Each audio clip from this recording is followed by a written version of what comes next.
자, 본문 말씀 신명기서입니다. 신명기서 30장 15절에서 20절입니다.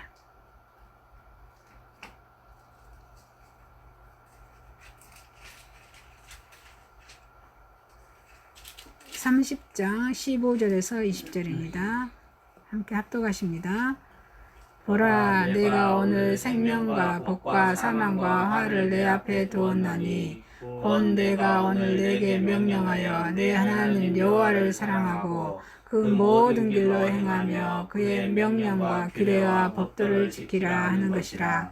그리하면 내게 성존하며 번성할 것이요 또 내 하나님 여호와께서 내가 가서 차지할 땅에서 내게 복을 주실 것임이니라. 그러나 내가 만일 마음을 돌이켜 듣지 아니하고 유혹을 받아 다른 신들에게 절하고 그를 섬기며 내가 오늘 너희에게 선언하노니 너희가 반드시 망할 것이라. 너희가 요단을 건너가서 차지할 땅에서 너희의 날이 길지 못할 것이니라. 내가 오늘 하늘과 땅을 너희에게 증거를 삼노라. 내가 생명과 사망과 복과 저주를 내 앞에서 두었은즉 또한 내 자손이 살기 위하여 생명을 택하고 내 하나님 여호와를 사랑하고 그의 말씀을 청정하며 또 그를 의지하라. 그는 내 생명이시요 내 장수이니 여호와께서 내 조상 아브라함과 이삭과 야곱의 주라고 맹세하신 땅에 내가 거주하리라. 아멘. 마태복음 5장 37절에서 27에서 37절 말씀입니다.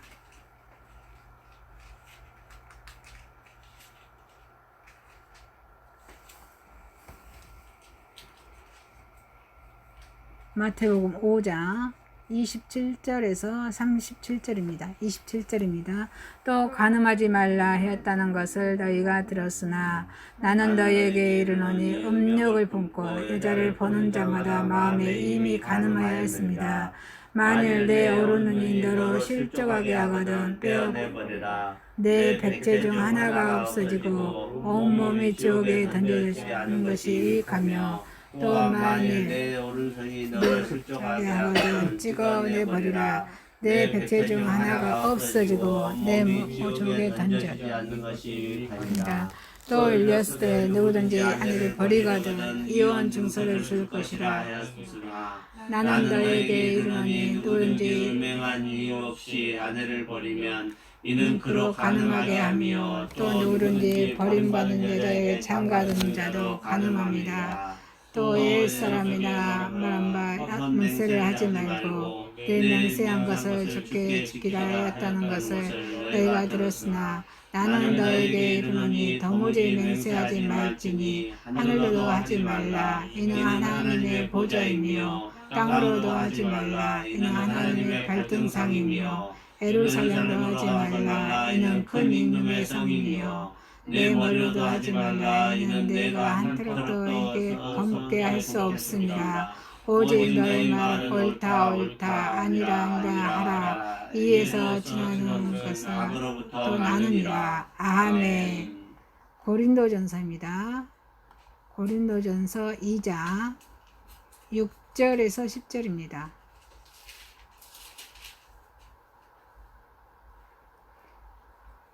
6절입니다. 그러나 우리가 온전한 자들 중에서는 지혜를 말하노니 이는 이 세상의 지혜가 아니요 또 이 세상에서 지혜가 통치자들의 지혜도 아니요 오직 은밀한 가운데 있는 하나님의 지혜를 말하는 것으로서 감추어졌던 것인데 하나님이 우리의 영광을 위하여 만세전에 이미 정하신 것이라. 이 지혜는 이 세대의 통치자들이 한 사람도 알지 못하였나니 만일 알았더라면 영광의 주를 십자가에 못 박지 아니하였으리라. 기록된 바 하나님이 자기를 사랑하는 자들을 위해 예비하신 모든 것은 눈으로 보지 못하고 귀로 듣지 못하고 사람의 마음으로 생각하지도 못하였다 한가 같으니라. 오직 하나님이 성령으로 이것을 우리에게 보이셨으니 성령은 모든 것 그 하나님의 깊은 것까지도 통달하시느니라. 아멘. 찬송가 198장 올려드립니다.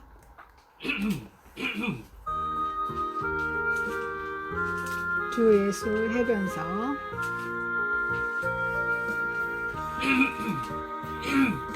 주 예수 해변서 떡을 떼서 무리를 먹이어 주심같이 영생의 양식을 나에게도 풍족히 나누어 주옵소서. 생명의 말씀이 나의 주여 목말라 주님을 찾나이다.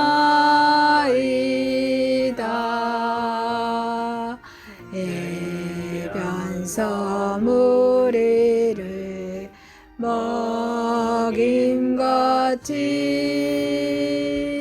갈급한 내 시여 채우소서. 내 주의 진리로 말씀으로 사슬의 얽매이 날 부시사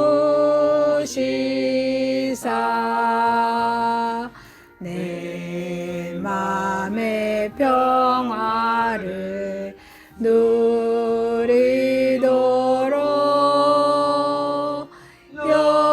영원한 생명을 주옵소서.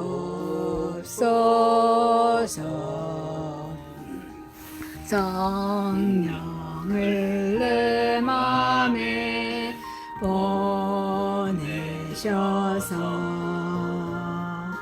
내 어두운 영에는 밝히시사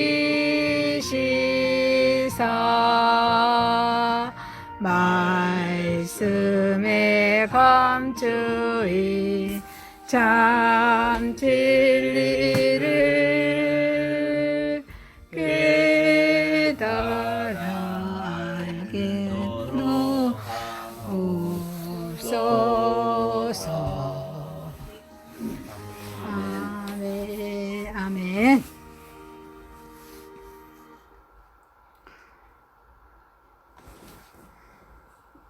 오늘 말씀이 신명기서 30장이었고 마태복음 5장, 고린도전서 2장 말씀이었습니다.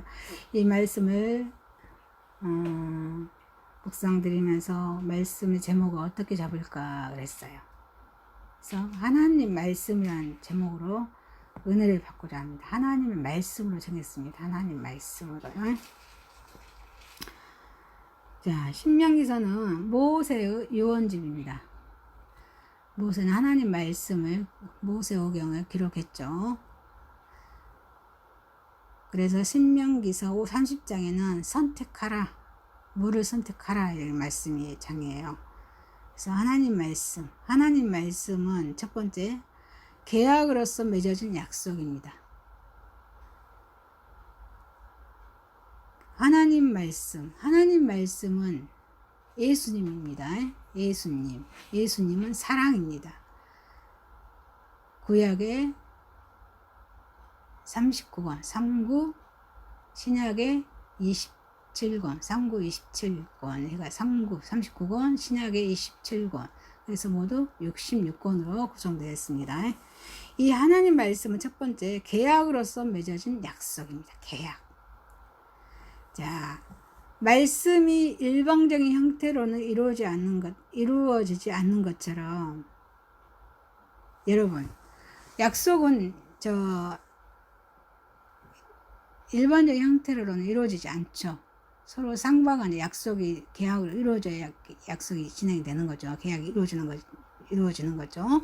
그러는 것처럼 이 언약은, 하나님 말씀 언약은 이 상대방의 쌍방을 포함해야만 성립될 수 있다는 것입니다. 하나님은 우리를 언약의 한편 당사자로 세우셨습니다. 그리고 우리와 하나님 사이에 언약을 맺으셨습니다.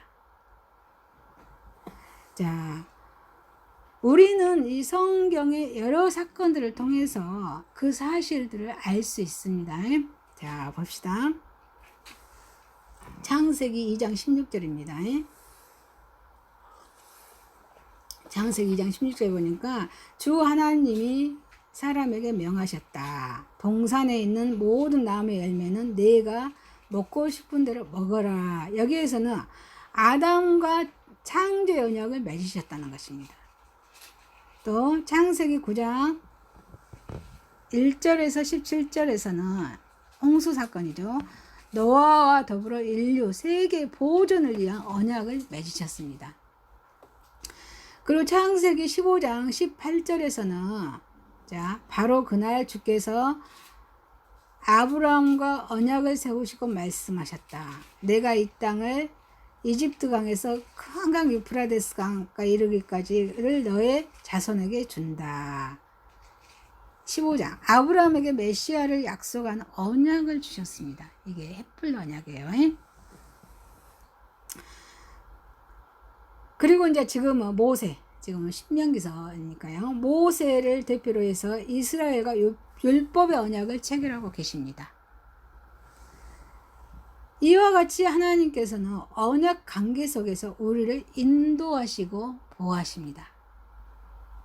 언약이란 말은 자르다 이래서 유래합니다. 언약은 자르다. 자, 고대 근동의 문화에서는 어떤 계약을 체결할 때는 그 동물을 이렇게 잡아서 몸을 쪼개어서 그 고기를 벌립니다. 벌려놓고 계약하는 그 쌍방이 그 쪼개는 고기 사이로 이렇게 지나감으로써 그 계약이 성립되게 했습니다. 자, 이것은 이 언약에 쌍방의 계약자가 생명을 걸었다는 뜻으로 표현해 주는 것입니다. 그 쪼갠 동물의 죽음과 같이 언약 파기에 대한 대가로 생명을 내놓은 것입니다. 그래서 이 언약은 이렇게 특별한 목적을 위해서 체결합니다. 이게 언약이었어요. 그 모세오경에 보면은 그 고기를 잡아서 염소의 수양이나 잡아가지고 쪼개잖아요. 그 고기를 이제 통과하면서 진의 언약이 체결된다고 그 말씀들이 있습니다. 그렇습니다. 그래서 언약은 이 특정한 목적을 위해서 체결됩니다.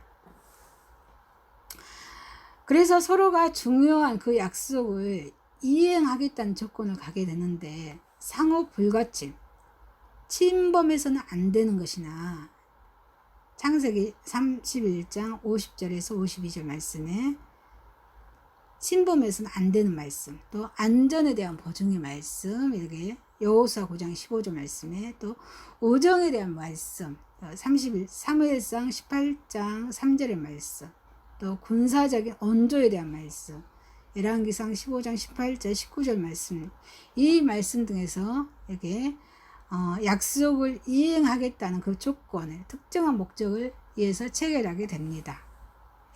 자, 또 이스라엘과 맺은 하나님의 언약의 말씀입니다. 자, 이스라엘과 우리 하나님 믿는 백성들과 맺는 언약의 하나님의 언약입니다. 하나님은 하나님의 주권적인 언약이셨습니다. 하나님의 주권적인 언약이셨습니다. 자, 하나님께서는 출애굽 24장 등정원인데요. 자, 24장 6절에서 8절 말씀을 보니까 어떻게 언약을 하시냐면 모세는 그의 피의 절반은 그릇에 담아놓고 나머지 절반은 제단에 뿌렸다. 그리고 그 언약의 책을 들고 백성에게 낭독하니 그들은 주께서 명하신 모든 말씀을 받들어 지키겠다고 말하였다. 모세는 피를 가져다가 백성에게 뿌리며 말하였다. 보아라, 이것은 주께서 이 모든 말씀을 따라 너에게 세우신 언약의 피다. 이 말씀과 같이 이스라엘의 언약의 백성으로 삼으셨다는 것입니다. 또 언약 관계로 자신을 낮추신 것입니다. 말씀 가운데 자신을 낮추는 것입니다.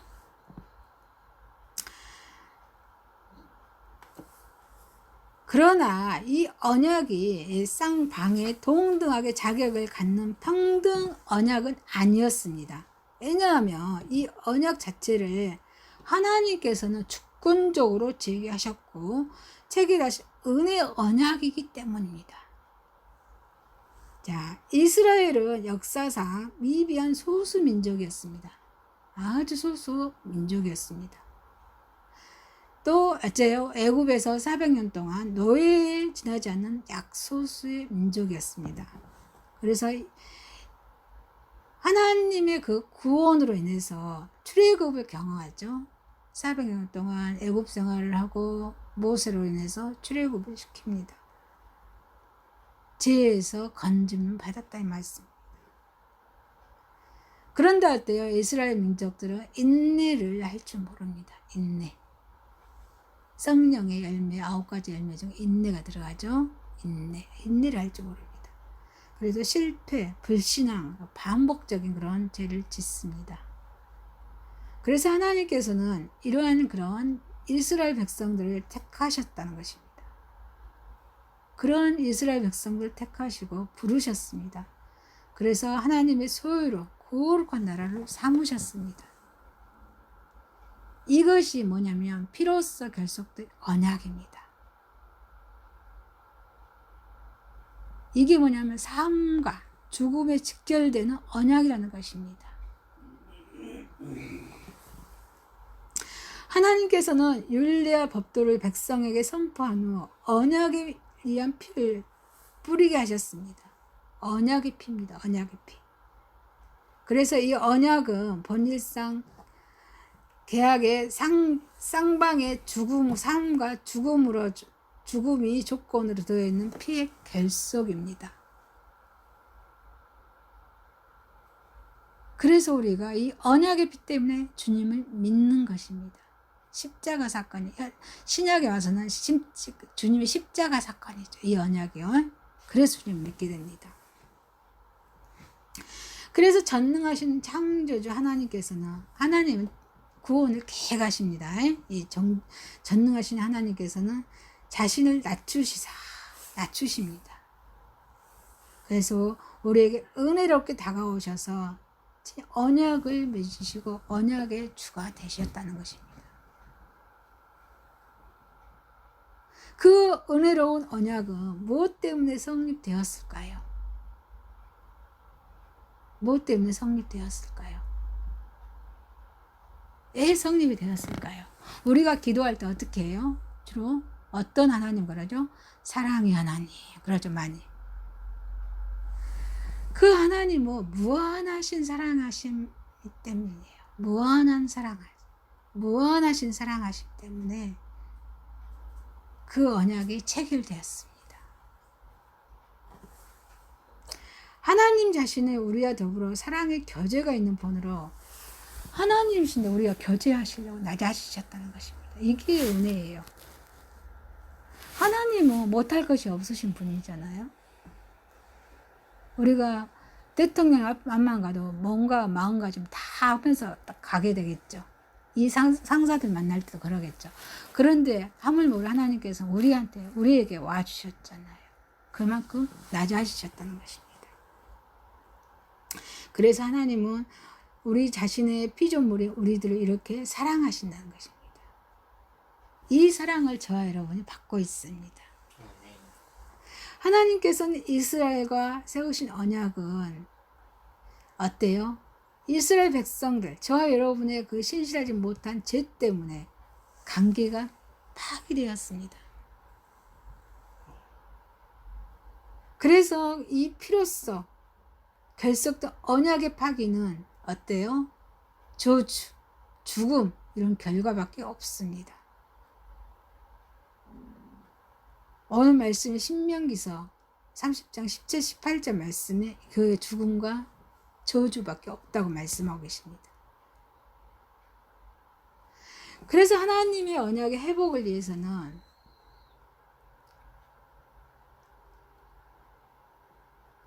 어떻게 해야 될까요? 저주와 죽음의 주계, 이 언약의 관계는 끝날 수밖에 없습니다. 우리는 이 언약에 대해서 어떻게 해야 될까요? 감사, 찬양하지 않으면 안 됩니다. 감사, 찬양해야 될 점 있습니다. 그래서 하나님께서는 우리를 파멸을 대신해서 어떻게 해요? 누구를 보내시죠? 예수님 보내십니다. 여기는 구약이지만 예수님 보내십니다.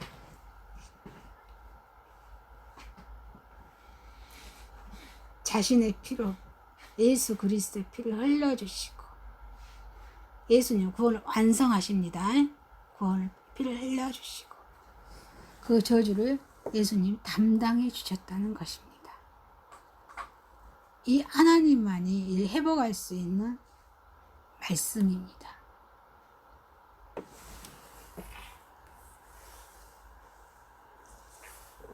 그래서 창세기 3장 15절 말씀에서 하나님은 그리스도 안에서 성취될 언약을 보여주고 있습니다.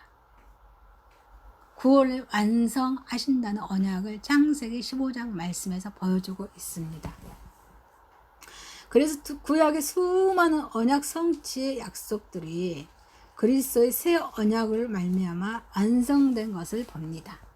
어렵죠. 그러니까 늘 말씀 속에 하잖아. 하나님은 구원을 계획하시고 예수님은 구원을 완성하시고 언약을 완성하셨다는 말씀이 많이 있어요. 자, 히브리서 9장 12절에서 23절 말씀, 고린도전서 11장 25절 말씀, 누가복음 1장 68절 69절 말씀. 예수님이 구원을 완성하셔 오실 것이다 라고 말씀해 주고 계신 말씀입니다. 그래서 언약이 우리의 죄와 허물로 파괴될지라도 회복시키는 은혜의 하나님이 계시다는 것입니다. 그래서 이 언약의 증인은 언약을 수립할 때 반드시 필수 조건이에요. 말씀이, 그 언약이 말씀이잖아요. 말씀, 반드시 필요한 조건입니다.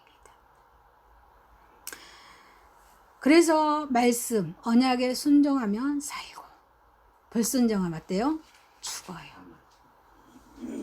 그래서 이 언약을 확증시키기 위해서 이 본문 19절 말씀에, 신명기 19절 말씀에 내가 오늘 하늘과 땅을 불러 너희에게 증거를 삼노라 그러십니다. 하늘과 땅으로 증인을 세웠다 이 말씀입니다. 그래서 하나님께서는 온 세상의 상징으로서 하늘과 땅 언약을 증인으로 증언케 하신다는 것입니다. 천재지변으로서 하나님 계시다는 거 많이 증명해지고 있죠. 이 코로나 사건도 마찬가지고. 그래서 하늘과 땅, 온 피족의 이 하나님과 우리가 맺은 언약의 증인이 되어 마지막 날에 이렇게 하나님께서는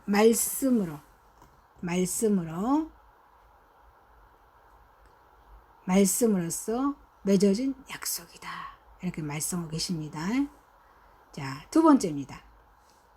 하나님 말씀은 진리에 대한 정경입니다. 경의입니다. 정경입니다. 진리. 여러분, 우리는 말씀을 그냥 보지 않습니까? 반드시 회개 기도하고 봐야 돼요. 마음속 죄가 있으면 말씀이 안 들어와요. 정경해야 돼, 정경. 진리에 대한 정경입니다. 이 마태복음 5장 27에서 37절 말씀에서 예수님께서는 명세를 하지 말아야 할 것을 말씀하고 계십니다.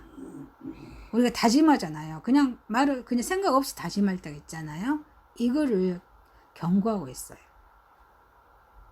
이전에는 거짓 명세만 허용이 안 되었고 명세한 것을 반드시 지킬 것을 요구되었습니다.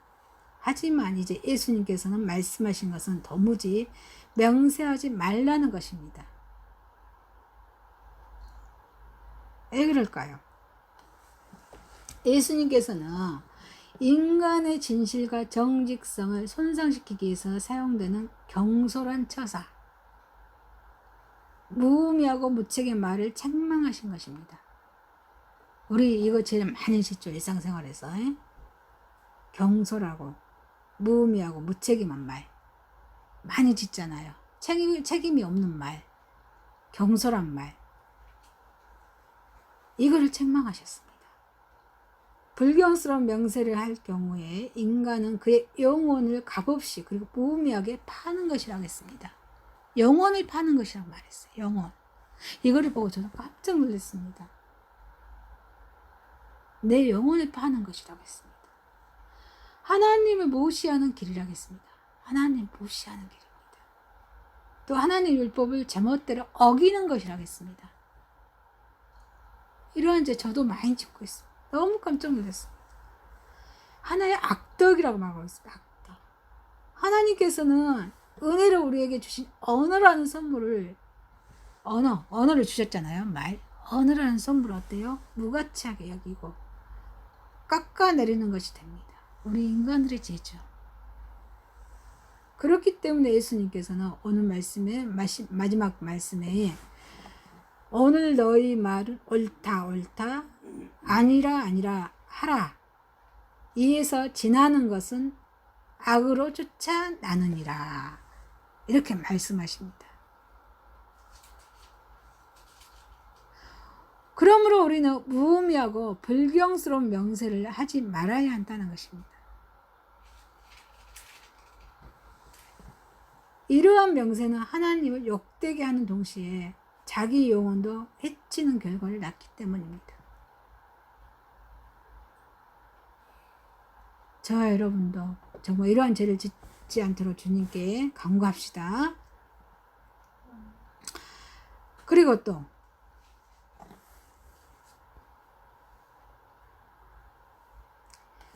진실을 말하는 습관을 가지라고도 말씀하십니다. 진실을 말하는 습관이 되라고 말씀하십니다. 여기서 주님의 가르침의 특별한 목적은 무엇이었을까요? 주님의 특별한 목적은 그것을 확증하기 위해 어떠한 명세로 필요 없는 절대적인 진실을 말하는 습관을 가져야 한다는 것을 말하려는 것이라는 것입니다. 진실한 습관을 가져야 한다는 것을 말씀하고 계십니다. 우리가 불필요한 명세의 말을 하게 되면은 진리에 대한 우리의 감각이 어때요? 둔해져 버립니다. 그래서 그 죄를 짓는 사람들은요, 그 죄 가치가 생각이 안 돼요. 그러죠? 이게 진리, 올바른 하나님 말씀에 어때요? 둔해. 들어오지가 않는다는 거예요.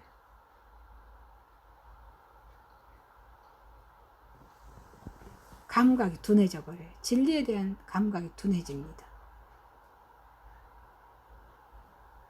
그래서 하늘과 땅을 두고 자주 명세한 사람은 그러한 명세의 내용을 속박, 어떤 행위나 권리의 행사를 자유로이 하지 못하도록 강압적으로 얽매거나 제한하며 어기지 않습니다. 그리고 한번 그들이 그런 식으로 허위에 익숙해지며 더 크고 그럴싸한 명세가 필요하게 됩니다.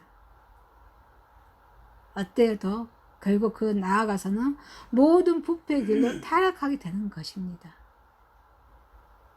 그래서 저는요, 지으면은 어때요? 그 죄를 회개하고 다시는 그 죄를 짓지 않으려고 발버둥을 쳐야 됩니다. 아멘이십니까? 그게 말씀이에요. 말씀 가까이 가는 거예요. 예배드리는 삶입니다.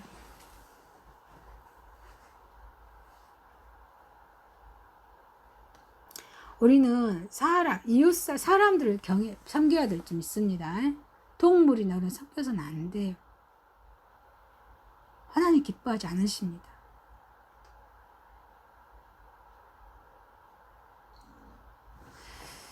그래서 우리는 진실을 말하도록 저와 여러분 힘써야 될 좀 있습니다.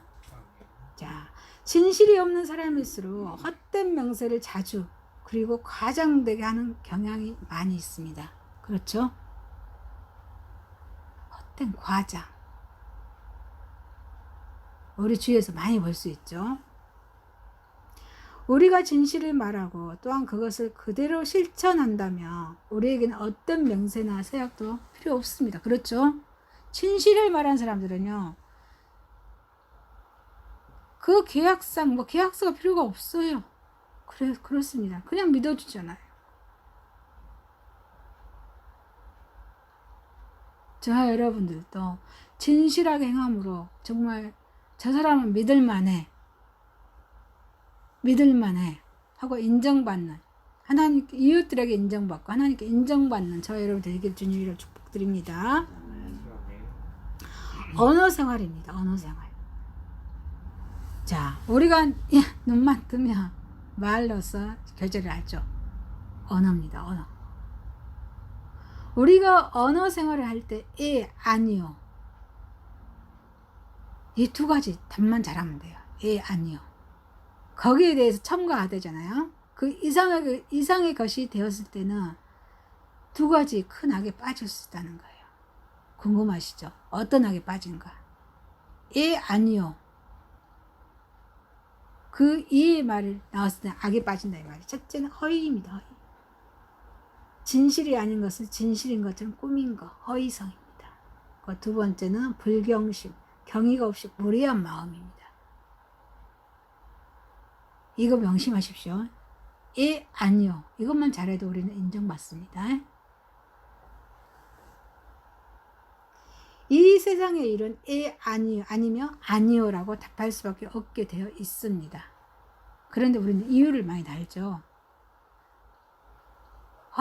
허위나 불경심에 빠진다. 무례한 마음이 된다 이 말이에요.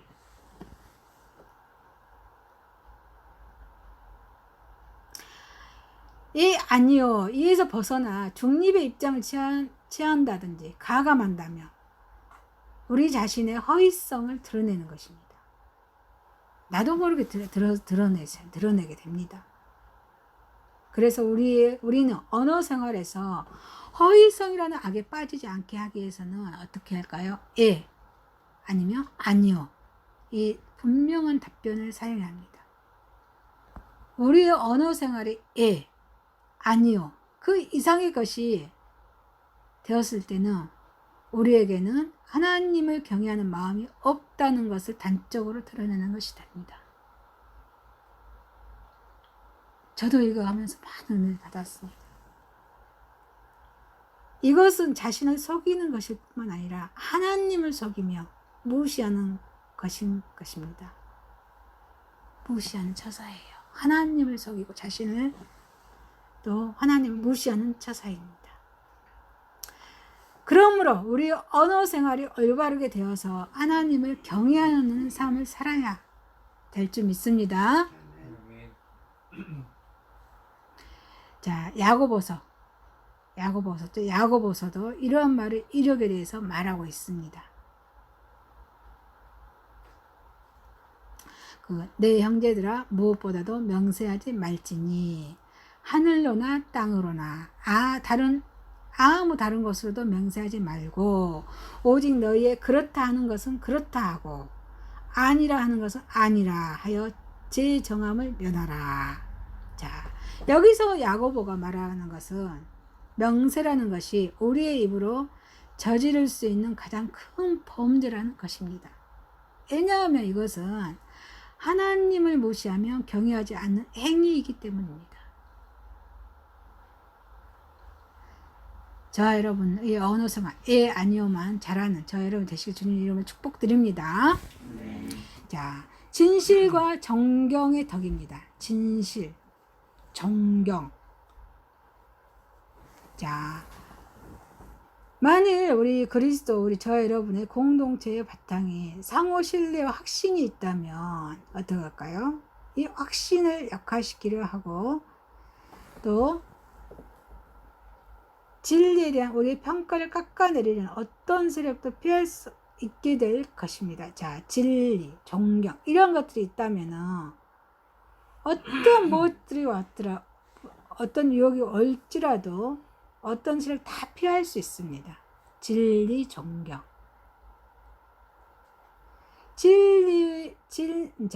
진실과 존경이라는 이 두 개의 덕은 서로 밀접한 관계가 되어 있습니다. 모든 그리스도인들이 믿음과 거룩한 삶의 토대가 됐다는 점입니다. 믿음, 거룩한 삶, 이런 삶을 살았을 때 진실과 존경을 받게 됩니다. 왜일까요? 왜? 이것은 진리에 속한 하나님의 음성을 듣기 때문입니다. 그래서 하나님의 음성, 하나님 말씀에 가까이 가야 된다는 것입니다. 진리, 진실하고 존경의 덕을 받게 된다 이 말씀입니다. 그래서 우리 그리스도인들은 진리를 증거하기 위해서 예수님은 이 땅에 오셨습니다. 말씀을 증거하기 오셨습니다. 그래서 진리에 대한 사랑, 하나님에 대한 경외, 이 하나님에 대한 경외로부터 나오는 어떤 그리스도의 고백은 의미가 없습니다. 자, 여러분은 이 하나님의 말씀, 진리에 대해서 존경하는 저 여러분 되시길 주님으로 축복드립니다. 자, 세 번째입니다. 자, 하나님 말씀은 지혜입니다. 자, 우리 시가서에서는 지혜서가 뭐죠? 잠언이잖아요. 자, 고린도전서 2장은 두 지혜에 대한 말씀이에요. 자, 고린도전서는 바울의 서신서입니다. 고린도 교회를 향한 바울의 서신서입니다. 고린도 교회는 아주 문제가 많은 교회에 있습니다. 그런데 두 지혜를 가져라. 어떤 지혜를 말할까요? 본문으로 들어가 봅니다. 세상의 지혜를 또 말하고 있습니다. 자, 세상의 지혜는 어때요? 하나님을 떠난 인간의 지혜입니다. 세상의 지혜는 자기를 향한 지혜입니다. 이웃과 백성을 속입니다. 억압하고 술수, 어떤 일을 꾸미거나 꽤나 방법을 의미합니다. 이게 세상의 지혜입니다. 그러나 하나님의 지혜는 어떻습니까? 하나님의 지혜는 화평을 원합니다. 긍휼을 원합니다. 선한 열매가 가득합니다. 편벽과 거짓이 없습니다. 편벽이 뭐 남을 비를 잘 맞추고 아첨하는 거잖아요. 편벽. 이거 거짓이 없습니다. 온전한 것입니다. 이게 하나님의 지혜입니다. 그래서 야고보서 3장 17절 말씀을 보니까 그러나 위에서 오는 지혜는 먼저 순결하고 다음에는 화평스럽고 자비와 선한 열매가 풍성하고 편견과 이선이 없습니다. 이렇게 말씀하고 있습니다. 이게 누구의 지혜다? 하나님의 지혜다. 자, 하나님의 지혜와 세상의 지혜는 어때요? 서로 조화되지 않고 대립됩니다. 그렇죠? 대립돼요. 자, 하나님 말씀에 이렇게 기록을 보면 세상의 지혜를 어때요? 미련하고, 세상의 지혜는 뭐라고요? 미련하고, 자기 계울, 간사스럽고 교묘하다. 계율에 빠지게 하는 악한 것으로 증거하고 있습니다. 이게 하나님의 지혜예요? 세상의 지혜가 그런다 이 말입니다. 그래서 고린도전서 3장 19절 말씀에 보니까 세상의 지혜는 하나님의 보시기에 어리석은 것입니다. 성경에 기록하기를 하나님께서는 지혜로운 자들을 자기 꾀에 빠지게 하신다 하였습니다. 자, 인간을 유혹하여 스스로 교만케 하는 유혹자로 여깁니다. 이게 세상의 지혜입니다. 이사야서 47장 10절 말씀을 찾아서 다 적어봤습니다. 내가 악한 일에 자신만만하여 아무도 나를 감시하지 않는다 하였다. 너의 지혜와 너의 지식이 너를 잘못된 길로 들어서게 하였고 너의 마음속으로 나보다 더 높은 이가 없다고 생각하게 하였다. 이게 세상의 지혜예요. 무서운 말씀이죠. 그래서 이것은 근본적으로 인간의 지혜가 하나님을 떠난 것이기 때문입니다.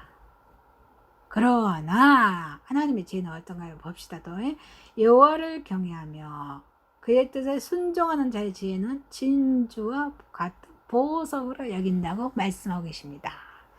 잠언 8장 11절에 참으로 지혜는 진주보다 좋으며 네가 갖고 싶어하는 그 어떤 것도 이것을 비교할 수 없다. 또 선한 길로 행하게 하며 하나님의 지혜는 말씀하십니다. 잠언 2장 20절에 그러므로 너는 선한 사람이 가는 길을 가고 의로운 사람이 걷는 길로만 걸어라 라고 말씀하십니다. 또 하나님의 지혜는 영화로운 면류관을 얻게 합니다. 잠언 4장 9절 말씀에 지혜가 아름다운 화관을 너희 머리에 씌워주고 영광스러운 왕관을 너에게 씌워줄 것이다. 이게 하나님의 지혜입니다. 이처럼 지혜라고 해서 다 같은 지혜가 아닙니다. 인간의 지혜는 인간에게 나서 멸망으로 끝을 맺지만 하나님의 지혜는 세상의 지혜와는 달리 하나님을 경외하는 자에게 주어지는 것입니다. 그래서 시편 111편 10절 말씀에 주님의 경외하는 것이 지혜의 근본이다. 이것을 실천하는 사람은 바른 깨달음을 얻으니 영원토록 주님을 찬양할 것이라고 말씀하고 계십니다. 그래서 영원한 생명을 인간에게 제공합니다. 이게 하나님의 지혜입니다. 그런데 세상의 지혜와 다른 하나님의 지혜는 인간에게 감추어져 있습니다. 하나님의 지혜는 인간에 감추어져 있어요. 봅시다. 그래서 이사야 선지자는 사람들이 그것을 듣기는 들어도 깨닫지 못하고 보기는 보아도 알지 못한다고 증언했습니다. 왜? 지혜가 가려져 있기 때문에 하나님의 지혜는 가려져 있다는 것입니다. 이사야서 6장 9절 말씀에 그러자 주님께서 말씀하셨다. 너는 가서 이 백성에게 너희가 듣기는 늘 들어라. 그러나 깨닫지는 못한다. 너희가 보기는 늘 보아라. 그러나 알지도 못하고 하고 일러라. 그래요. 세상의 지혜가 가려져 있기 때문에 하나님의 지혜를 깨닫지 못한다는 것입니다. 그런데 왜 하나님의 지혜가 인간에게 감춰져 있을까요? 왜일까요? 그것은 예수님께서 말씀했듯이 거룩하고 귀한 것을 개나 돼지에게 줄 수 없기 때문입니다. 자, 개, 돼지. 또 이거 봅시다. 마태복음 7장 6절에 보니까 거룩한 것을 개에게 주지 말고, 거룩한 것은 뭐예요? 하나님 말씀이죠. 개에게 주지 말고 너희의 진주를, 하나님 말씀을 돼지 앞에 던지지 말라. 그것들이 발로 그것을 짓밟고 되돌아서서 너희를 부서뜨릴지 모른다 하기 때문에 이렇게 말씀하셨습니다. 즉 하나님을 떠난 세상에 속하게 된 인간의 영혼은 부패해서 더럽혀져서 거룩하고 그냥 하나님의 지혜를 올바로 간직하지 못하고 오히려 그 지혜를 발로 짓밟으려 하기 때문에 감춰졌다고 말씀하고 있습니다. 아멘이십니까? 이처럼 하나님의 지혜는 인간에게 감춰졌습니다. 그러나 그것은 하나님의 본래의 뜻이 아닙니다. 왜일까요? 그 지혜는, 하나님의 지혜는 인간의 영광을 위하여 만세 전부터 예비된 인간을 위한 것이기 때문입니다. 자, 오늘 본문의 7절에 보니까 한번 읽어볼까요? 7절. 오직 2장 7절이요? 오직 은밀한 가운데 있는 하나님의 지혜를 말하는 것으로서 곧 감춰졌던 것인데 하나님이 우리의 영광을 위하여 만세전에 미리 정하신 것이라. 아멘. 만세전에 정하신 것이다. 그래서 하나님은 하나님의 섭리에 따라서 때가 이름에 그 지혜를 세상에 널리 알리셨다는 것입니다. 그런데 어때요? 이 불행히도 우둔 생각이나 행동 따위가 어리석은 이 우둔하고 미련한 인간들 중에는 이 하나님의 이런 지혜를, 참 지혜를 깨닫지 못합니다. 아직도 소경으로 흑암을 헤매고 있는 영혼들이 우리 주위에 많이 있습니다. 그런데 하나님의 지혜가 어떻게 이 세상에 알려졌을까요? 그것은 곧 그리스도 예수를 통해서입니다. 예수님 구원 완성하러 오셨습니다. 예수님을 통해서 저와 여러분도 이 지혜, 하나님의 지혜가 오게 된 것입니다. 너무 감사하죠. 너무 은혜죠. 그래서 이 그리스도는 유대인이나 헬라인이나 구별 없이 부르심을 입은 모든 자들에게는 하나님의 능력이요 지혜로 오셨습니다. 라고 고린도전서 1장 24절에 말씀하고 계십니다. 부르심을 받은 사람에게는 유대 사람에게나 그리스 사람에게나 그리스도는 하나님의 능력이 하나님의 지혜입니다. 라고 말씀하고 계십니다.